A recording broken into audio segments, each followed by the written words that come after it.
가보죠. 예, 뭐 어제도 역시 외국인은 던지고 개인은 받고, 네. 네.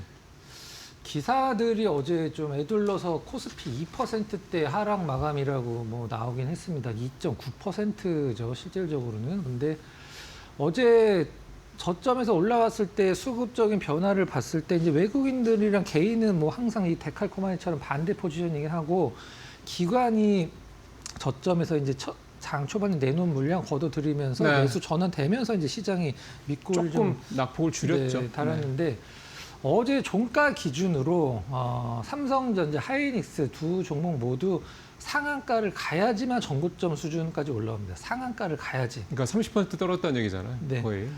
마이크론 같은 경우 좀 더 떨어졌죠. 근데 어제 이제 마이크론 보고 오늘 이제 어제가 아니죠. 오늘 새벽 마이크론 보고서 이제 삼성전자, 하이닉스 주주분들 굉장히 좀 걱정이 좀 많으신 것 같은데 사실 우리가 어떤 주식이 올라갈 때 아주 특별한 재료가 있으면서 이렇게 올라가는 종목군들도 있는데 특별한 이 종목은 이게 뭐 왜 올라가는 거야? 라고 생각하는 종목 계속 올라가는 종목군들이 있거든요. 물론 좋으니까 올라가는 건데 아주 특별한 그날 당일마다 어떤 주가를 끌어올릴 수 있는 재료들 없이 계속 올라가는 종목군들이 있는데 이걸 반대로 생각을 해보면 어제 마이크론 그런 종목군들이 더 길게 올라가거든요. 근데 어제 마이크론 왜 떨어졌냐 하면은 뭐 한 2, 3% 정도 떨어지는 것은 뭐 그러려니 뭐 할 수 있긴 합니다만 10% 떨어지는 것은 사실 그럴만 이유는 개별적인 모멘텀 없었었거든요. 그래서 물론 그 반도체 스팟 가격은 고점에서 20% 지금 더 떨어진 걸로 좀 확인이 되고 있는데 특별한 이유 없이 10%를 떨어졌다라는 것은 이게 좀 뭐라 그래야 될까요? 좀 신호가 좀 약간 위험 신호가 좀 오지 않았나라는 생각을 좀 하고 있습니다. 더 떨어질 수 있다? 네, 그러니까 만약에 뭐 터보 컨트가 새로 어제 나와서 10% 떨어졌다, 그 이해가 가능하죠. 사실 그리고 그거에 대한 어떤 영향력을 분석을 할 수가 있는데 떨어지는 폭도 가늠을 어느 정도 할 수 있고, 근데 아무런 개별 재료 없이 10%가 떨어졌다는 것은 반도체에 대한 시장의 어떤 뭐 그 기대감이 좀 많이 좀 단기간에 사라진 게 아닌가라는 생각을 하고 있습니다. 그럼 그건 어떻게 해석을 해야 돼요? 단기간에 그런 기대감이 사라졌다. 네. 그러면 더 떨어질 수 있다. 과거 같았으면은 저점 매수가 들어오면서 밑골을 좀 많이 달았다든가 이런 게 좀 표현이 됐을 텐데 사실 오른 건 워낙 많이 올랐기 때문에 사실 떨어질 때 많이 떨어지는 것도 어떻게 보면 주식 생리상 당연하게 합니다만은 시장에서 반도체를 혹시 만에 하나라도 어떤 피크아웃이 왔다라고 생각을 하는 쪽이 있다라고 하면 그런 뭐 내용은 아직은 안 나오긴 합니다만 아직도 견조하죠. 아직도 이제 공급자 우위긴 한데.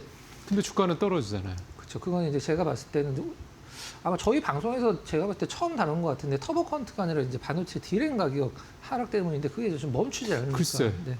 그게 심리적으로 조금 더 타격을 준 게 아닌가. 터보 컨트에서의 충격에서 아직 헤어나오지 못했는데 네.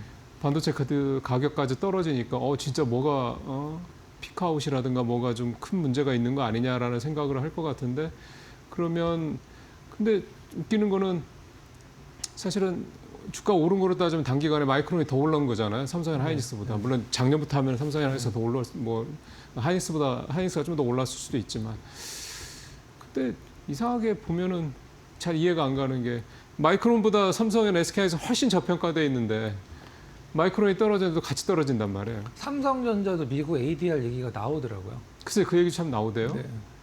그러니까 하이닉스가 최근에 삼성전자보다 낙폭이 큰 거는 ADR 때문에 최근에 조금 더 올랐으니까 그런 측면이 있다고 해도 어제 5%대 낙폭은 조금 과도하다는 생각이 들고 오늘도 뭐 또 떨어지던데. 그러게요. 이 반도체와 관련돼서는 그러니까 지금 그게 이제 그냥 약간의 그러니까 심리적인 우려냐, 걱정이냐, 아니면 펀더멘털적인 측면이냐는 건데 펀더멘털적인 문제는 없다는 거잖아요. 아니죠. 근데 스팟 가격이 그 장기 계약 가격에 영향을 미치는 건 맞습니다. 그러겠죠. 네, 분명히 영향 맞죠. 오늘 5.27% 떨어지면 4자를 보게 되거든요. 그렇죠. 정확히 5.27% 보면 4,999까지 오는데 거기까지는 제가 봤을 때는 안 갈 것 같고 이제 기관 수급이 어떻게 되느냐가 가장 어제처럼 관건이 될 것 같습니다. 자, 다음 가보겠습니다. 석유 불안 배터리 재평가 2차 전지 나홀로 질주. 어제는 2차 전지가 좀 더 눈에 띄었죠. 석유가 불안하면 배터리가 재평가다. 자, 이거 좀 설명을 해주시죠. 그냥 주가를 보면 어제 올랐다라기보다는 질주라고 이제 나오긴 했습니다만은 뭐 안 떨어졌다라고 표현하는 게 사실 더 맞을 것 같긴 합니다. 네. 사실 어제 정도에서 올랐으면은 질주죠, 뭐. 네. 시총 50위 안에서 이제 오른 것들은 싹 다 이제 배터리 관련주긴 한데 우리가 보통 뭐 하드 캐리 한다라는 표현을 많이 쓰는데 지금 LNF가 이제 하드 캐리를 하고 있는 상황이죠. 네. 삼성 SDI랑 3년 동안 1조 6천억짜리 계약을 맺으면서 일단 그 매출 기준으로 봤을 때 한 작년 기준에서 거의 80% 넘는 수준이긴 한데 이제 LNF는 하나 좀 약간 안타까운 계약이 하나 있었죠. 과거에 그 테슬라랑 계약이 사실 훨씬 더 컸었던 계약인데 그게 이제 뭐 테슬라에서 이제 물량을 이제 요청을 안 하니까 사실 공급을 안 해서 계약 기간이 끝나버리는 바람에 이번에는 이제 뭐 LFP 쪽 이제 SSD, ESS 쪽, 이제 삼성 SL 미국 쪽에서 쓰는 거기 때문에 이건 그럴 리는 없을 것 같고, 바이오도 그렇고, 2차 전지도 그렇고, 하나가 치고 올라가면 네. 그냥 다 올라갑니다. 무조건 다 올라갑니다. 그래서. 지금은 그 역할을 LNF가 2차 전지에서는 하고 있다. 네, 그렇습니다. 네. 근데 석유가 불안한데 배터리 재평가라는 무슨 얘기예요? 에너지의 어떤 종류가 다르니까 뭐 석유가 불안해도 배터리는 어떤 그 영향을 좀 안 받는다 뭐 그런 내용입니다. 자, 세 번째 가보죠. 예, 펄어비스는 사실은 따로 뭐 여쭤볼까 싶었는데 마침 잘 가져오셔서요. 계속 오르대요. 네, 이제 정고점 넘어섰죠. 이게 이제 DS증권에서 이제 애널리스트가 낸 보고서를 분석으로 나온 기사인데요. 애널리스트 분이 이걸 리포트를 쓰기 위해서 붉은 사막을 30시간 동안 직접 그 게임을 해보고 리포트를 썼습니다. 애널리스트는 진짜 해봐야 될 것 같아요. 네. 애널라이징을 하려면. 거기서 이제 가장 좀 인상에 남는 그 표현이 있었는데 크래프톤 배틀그라운드 이후 대한민국 최고의 게임이라고 이제 표현을 했더라고요. 그래요? 네. 처음에는 평가가 좀 박했잖아요. 이제 그거는 일단 그 유저들에 대한 그런 거였고, 근데 그것도 또 한정된 거니까 뭐 몇백 개, 몇천 개의 리뷰나 이런 게 아니니까. 근데 이게 좀 약간 의아스러운데 사실 이게 이 싱글 플레이 게임 이제 그 플레이스테이션의 엑스박스로 하지만 이제 스팀으로도 주로 많이 하거든요, 온라인으로. 근데 이 CD로 발매된 것은 나중에 패치를 하기가 불가능하죠, 실질적으로는. 무슨 말인지 하나도 모르겠다. 네.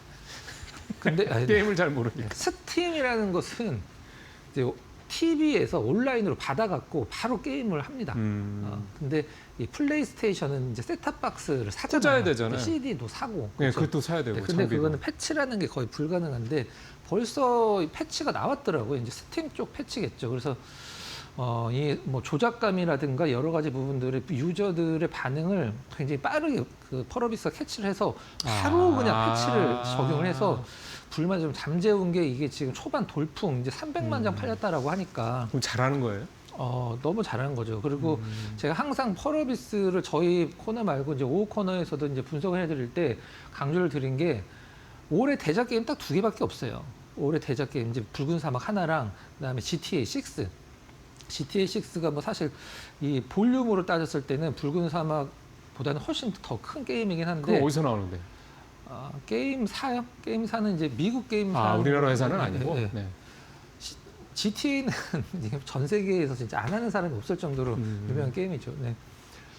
그 이제 5월 달이었다가 11월 달로 미뤄졌기 때문에 그 게임 나오기 전까지는 공백이네. 네. 그 소위 말하는 무주공산이라는 거 아니에요? 우리가 보통 영화 개봉할 때도 상당히 많은 신경을 쓰잖아요. 그런 것들을. 그래서 운이 좋네요, 펄어비스가. 그래서 뭐 제가 봤을 때는 굉장히 좋은 성과를 내고 3년 연속 적자죠. 펄어비스가. 근데 올해 이 이제 DS증권 애널 기준으로는 매출 한 1조는 조금 안 되는 9천억대 후반, 그 다음에 영업이익 4,500억. 영업이익이 반이네. 그렇죠. 게임은 게임사는 그렇죠. 뭐좀 그렇죠. 네. 네, 어쨌든 우리나라 게임이 좀 이 펄어비스를 좀 계기로 해서 좀 살아났으면 좋겠어요. 너무 좀 침체돼 있잖아요. 대작 게임날 만드는 게임사가 그때도 말씀드렸지만 잘 돼야 됩니다. 네, 아니 진짜 맞는 말씀이에요. 자, 삼천당작이 뭐 또 하나 나왔네요. 어제 장 마감 후에 국내 주식시장 최고 어떤 이슈였었죠.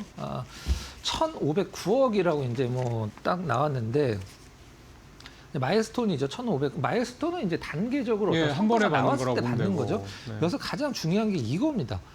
순이익에 미국 파트너사 어디라고 나오진 않았습니다만 순이익에 9를 삼천당 제약이 갖고 가고 이를 10년 동안 이를 파트너사가 갖고 간다는 이 계약이 상당히 중요한데 그러게요. 저런 계약이 또 되네요. 네. 그러니까 저거는 그 상대 카운터 파트너가 뭐 굉장히 높게 평가한다는 얘기 아니에요? 이건 무조건 돈 된다고 보는 이게 거고. 이제 뭐 회피를 할 수 있는 그러니까 노보노디스크의 그 스낵이라는 그 기술을 그 스낵이라는 거 특허를 뭐 여러 개를 쌓아갖고 2039년도까지 쌓아놨다고 하더라고요. 그래서 원약 그 오리지널 약은 올해 말에 풀리죠. 근데 이 삼천당 제약은 이제 에스페스라고 해서 노보노디스크 스낵이라는 기술을 우회를 할 수 있는 기술을 갖고 있는 게 이제 주요한 것 같은데 중요한 것은 사실 이 사람들은 이렇게 생각을 할 수가 있는데 지금 미국에서도 위고비 기준으로 주사약이 한 달에 $1,000가 넘거든요. 네. 근데 이 알약 같은 경우는 보험 적용하면은 $25 정도 수준인데 그럼 왜 경구용 약을 안 먹고 그 주사제를 맞냐? 지금 미국에서 경구용 약이 많이 있긴 합니다만은 지금 전체 비만 치료제라고 표현하는 약 중에서 경구용 약이 차지하는 비중 10%도 안 되거든요. 사실 10% 훨씬 못 미치는. 그만큼 경구약이 만들기 어렵다는 얘기네. 아니죠. 효과가 없습니다. 효과가 없다. 네. 이 전달이 덜 되니까 위에서 녹아서. 네. 아. 이미 약은 나와 있는데 이제 효과가 주사제 그렇구나. 대비해서 거의 없기 때문에 뭐 거의 없다는 표현은 뭐 주사약 대비해서입니다. 그래서 사람들이 경구용 약이 $1,000하고 $25인데 왜 굳이 주사를 맞느냐? 저 같았어도 매일 약을 먹는 것보다 일주일에 한 번 맞는 주사가 더 편할 것 같긴 합니다. 효과도 확실하고. 그래서 그러니까 무조건 경구약이 편의성에서 앞선다라고 하면 보기는 어렵다 이거네요. 네, 뭐 싸다라는 걸로 어떤 뭐 메리트가 없다라고 합니다. 지금까지는. 네. 근데 이거 되게 잘 나가는 거잖아요. 삼천당작 경구약 때문에. 이 삼천원 제약이 또 중요한 것은 기존 라이벌사 대비해서 이 원재료비를 압도적으로 줄일 수 있기 때문에 뭐 돈이 많이 남는다라고 합니다. 그러니까 확실하게 뭔가 차별적인 기술력이 있긴 있는 거군요. 네. 뭐 대주주가 2,500억을 팔았다라는 걸 시장에서 신경을 안 쓸 정도로. 네. 자, 마지막 가보죠. 외국인 역대급 매도 보유비율은 역사상 최고 수준에. 네. 역대급으로 파는데 보유비율은 역대 최고다. 네. 이게 참 언밸런스죠. 그 이유를 좀 네. 찾아보겠습니다. 그만큼 뭐 보유하고 있는 주식이 올라갔다는 식으로 생각하시면 그렇죠. 될 것 같습니다. 이거는 이제 결론은 앞으로 더 팔 수도 있는데 얼마 전에 삼성전자 관련돼서 이제 블랙록 운영하는 아이쉐어즈 그 사우스코리아 ETF에서 삼성전자 비중 조절 때문에 어쩔 수 없이 팔 수밖에 없다는 뉴스 다들 보셨을 텐데 약간 그 느낌으로 보시면 될 것 같아요. 외국인이 이제 최근 코스피에서 60조 원 매도를 했는데 작년 10월 말서부터 3월 말까지. 근데 여기서 이제 반도체 자동차를 69조 원을 매도를 했는데 전체 매도가 60조 원이었다라고 하면은 9조 원은 샀다라는, 그렇죠. 샀다라는 네. 뜻이 되겠죠. 오히려 반도체 자동차를 제외하면 9조 원은 순매수다. 이게 이제 핵심 키포인트 중에 하나고 외국인 반도체 자동차 업종 갖고 있던 종목군들이 오르다 보니까 이걸 팔아도 이제 보유 비중이 역대급으로 계속 올라가서 매도는 지금 더 나올 수 있다는 뜻인데 안 좋아서 혹은 뭐 여러 가지 문제가 있어서라기보다는 어떤 이 포트폴리오에 쏠림 방지 차원에서 매도가 나오는 거니까 외국인들의 매도를 그렇게 신경을 쓰지 말자라는 게 뭐 결론인 것 같아요. 이제 리밸런싱이 이제 필연적으로 나올 수밖에 없는 상황이라 그래서 이제 마지막 줄 읽어보면 외국인 매도 불구하고 주가 상승 속도가 더 빨라서 가치는 더 증가하고 있다. 이제 표를 보면서 말씀을 좀 드려보도록 하겠습니다. KB증권에서 제가 이제 특정 애널리스트 분 리포트를 항상 보는데 그분이 이런 것들을 잘 만드시더라고요. 근데 왼쪽을 보면 이제 이건 과거, 이건 이제 현재입니다. 과거, 현재. 이것은 이제 외국인들 보유 지분율이고요. 파란색은 외국인들이 매수하고 매도하는 수급입니다. 근데 과거에 40% 넘었을 때 외국인들이 매도하면서 이제 왼쪽 자료에서 같이 외국인들 매도 보유 비중이 내려왔는데 지금은 여기서 이제 기준으로 봤을 때 작년 올해 초 정도, 작년 말 올해 초 정도 기준일 것 같은데 외국인들 보유 비중이 과거 최고점 대비해서 그렇게 많이 처지진 않았습니다. 37%면 아직도 굉장히 많은 부분인데 외국인들 매도는 역대급으로 이제 59조 원, 이제 지금 60조 원 넘었죠.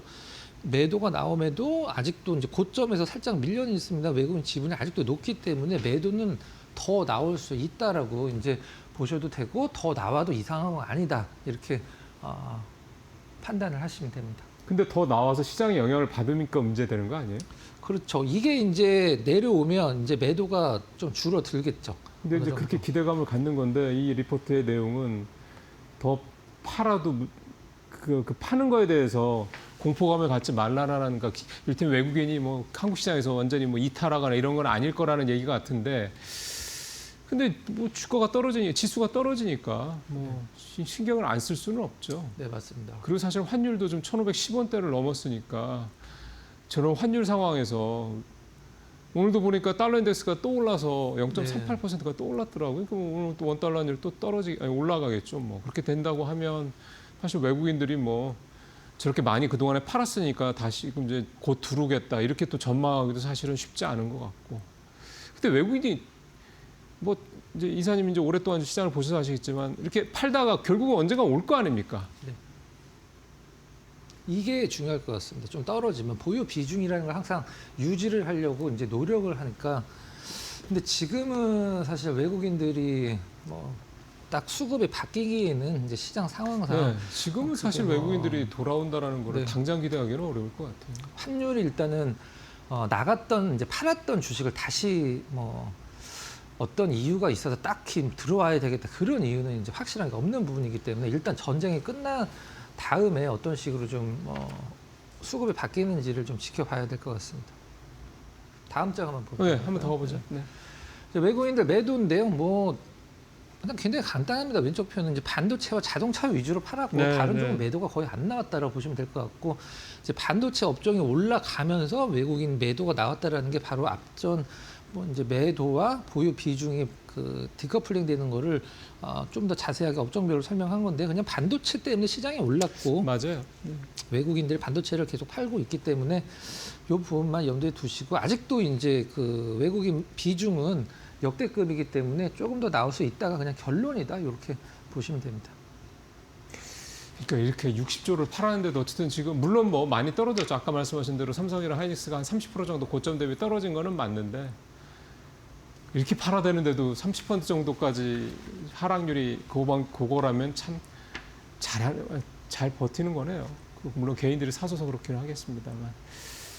네, 지금 상황에서는 뭐 외국인이 당장 들어올 걸 기대하기는 쉽지 않을 것 같고. 그러니까 지금 외국인이 작년에부터 이렇게 주식을 많이 샀던 이유가 정책 수혜, 반도체, 크게 보면 이런 거잖아요. 현대차 같은 경우도 이제 로봇 뭐 이런 테크 기업으로 전환 등등등. 그 주식이 이제 떨어질 때 그 가장 중요한 게 어떤 거냐면, 사람들은 내가 판 가격보다 높은 가격에 다시 거의 살 수가 없거든요. 아유, 쉽지 않아요. 내가 만약에 10만 원에 팔았는데 이게 만약에 뭐 떨어져서 뭐 더 낮은 가격에서 살 수는 있죠. 근데 반도체가 30% 정도 떨어졌으니까 떨어진 기간도 좀 되잖아요. 그렇죠. 벌써 네. 이제 한 달 넘었죠. 근데 내가 10만 원에 뭐 삼성전자를 내가 뭐 20만 원에 뭐 팔았다. 근데 이게 뭐 떨어졌을 때 뭐 메리트가 좀 있긴 합니다만은, 지금 가격별로 봤을 때 내가 팔았던 가격보다 더 높은 가격에 그 살 수 있는 상황이 온다라고 하면, 그거를 시장에서 뭐 개인 투자자들이 과연 과거에 이제 삼성전자, 하이닉스 고점 찍을 때처럼 그런 매수가 다시 한번 재현이 될 수 있느냐, 저는 그거 좀 약간 좀 힘들다라고 보고 있습니다, 개인적으로는. 많이 높아지면 살 수도 있어요. 왜냐면 그럴 수도 이렇게 있죠. 5, 6만 원에 팔았던 분들이 견디다 못해서 하셨던 분들이 네. 10 뭐 몇만 원, 13만 원, 14만 원에 사셨다는 분들도 많았거든요. 네, 맞습니다. 그리고 또 사실은 또 20만 원 넘었을 때 하신 분들도 많고.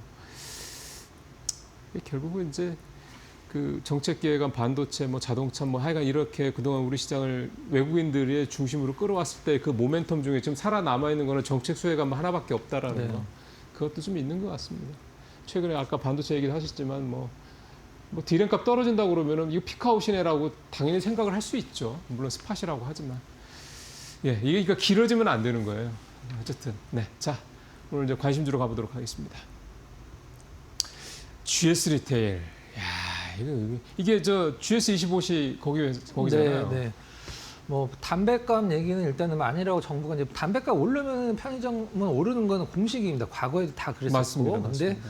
이거 이제 그 홈플러스 익스프레스 관련해서 어제 좀 오른 느낌이 있어서 이게 오늘 아. 마감이기 때문에 오늘 느낌이 좀 나올 수 있는데 지금 이제 거의 단독 입찰식으로 될 가능성이 있습니다. 아, 그러니까 홈플러스가 아니라 홈플러스에 있는 익스프레스 SSG 같은 거 말씀하시는 거죠? 200 한 몇 개가 있죠. 음. 그게 다 수도권에 몰려 있기 때문에 그게 이제 지금 현재 GS 그다음에 롯데 유진기업 3파전이었었는데 그 최근 보도된 자료로 따지면 일단은 뭐 롯데랑 그 유진기업은 좀 탈락이 된 듯한 느낌입니다.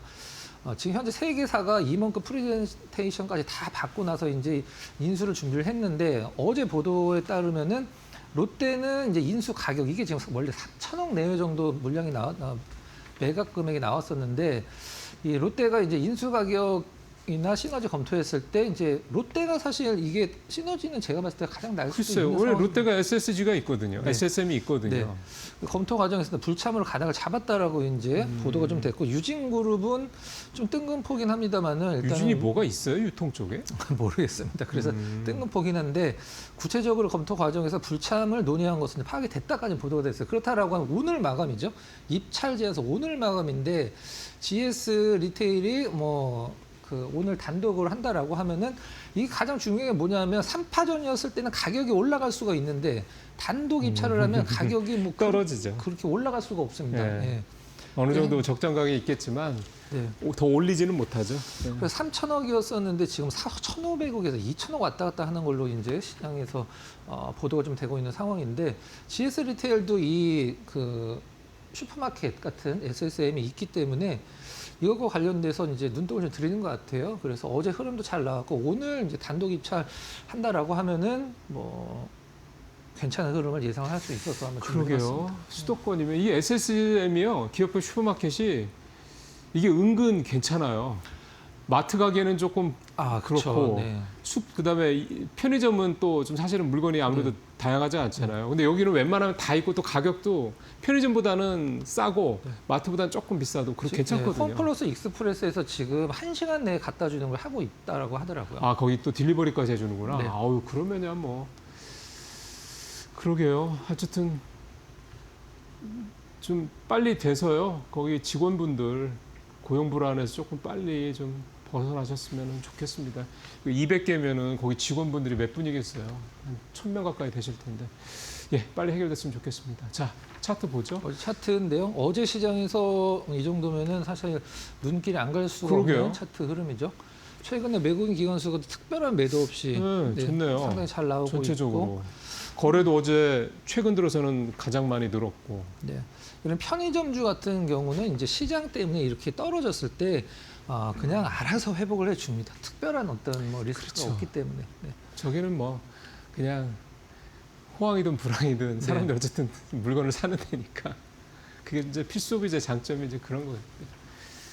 어떠세요? 지금 좀 괜찮은 것 같아요? 가격대가? 시장이 어지러울 때 뭐 나름대로 뭐 특별한 어떤 뭐 리스크가 없기 때문에 뭐 큰 어떤 수익보다도 약간 소확행 정도의 느낌으로 글쎄요. 보시면 큰 무리가 없을 거라고 생각합니다. 네. 쌍바닥도 만들고 좋네요. 네. 자, 오늘 여기까지 박근호 의원과 말씀 나누겠습니다. 수고하셨습니다.